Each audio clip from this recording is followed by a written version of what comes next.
Tēnā tātou katoa. Good evening. Newshub can reveal almost half of New Zealand voters are embarrassed about our government's efforts so far to address the climate change crisis. The wake-up call comes as the Climate Change Minister revealed how much we need to reduce our carbon emissions over the next 13 years to get to net zero carbon by 2050.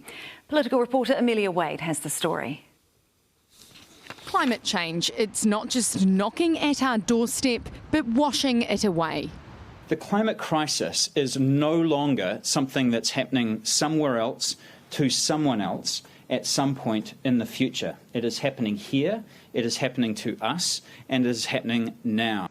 Happening here and happening now, but New Zealanders are divided over whether we're doing enough to stop it. In our latest Newshub Read research poll, we asked, are you embarrassed by New Zealand's climate action? 46.8% said yes, they're embarrassed, and 42.7% say they're not. Definitely probably think we need to do more, just given the fact that it is probably such a crisis. I think you're ahead of the ball. I think you're doing pretty good. I think it could be taken a lot more seriously and people could take bigger steps. It's working without having to do all these silly things that the James Shaw's promoting. Some bad news for him then. James Shaw's about to be promoting a whole lot more. The Climate Change Minister today dropping part one of the carbon emissions dilogy, the budgets. It's challenging, but it is realistic. The emissions budgets are the total amount of greenhouse gases New Zealand can emit in each 5-year period.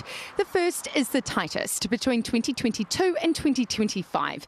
It's been set at 290 megatons of greenhouse gases. The 2026 to 2030 budget has been set in principle at 305 megatons. That's about a 20% reduction on projected emissions. And the 2031 to 2035 budget has been set at 240 megatons, down 35.5%.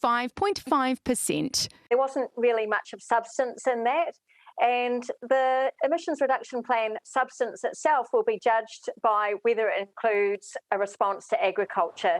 The substance comes next week in part two of the emissions reduction dilogy, the plan for how to reduce emissions. The proof of the pudding will be in the eating, so we actually have to execute on the plan, bring our emissions down year after year, and if we do that, then yes, absolutely, New Zealand will be able to be proud. If we actually reduce our emissions, a mighty big if, which needs a mighty big how. Well, OK, Amelia, what are we expecting next week? Today was almost the warm-up. These budgets are hard to argue against because they're broadly what the Independent Climate Change Commission recommended as realistic steps for New Zealand to get to net zero carbon. And the National Party are on board and support these budgets. But next Monday is when the government will finally reveal the nuts and bolts of how we curb emissions. And its plan will cut across every sector. 15 ministers holding collective 18 portfolios have responsibility. So the farmers are holding their breath while the climate activists are waiting to see whether the plan addresses the cow in the room. So, Sam, brace yourself. Next week is when the political clash over the emissions slash really kicks off. The devil will be in the detail. Thank you so much.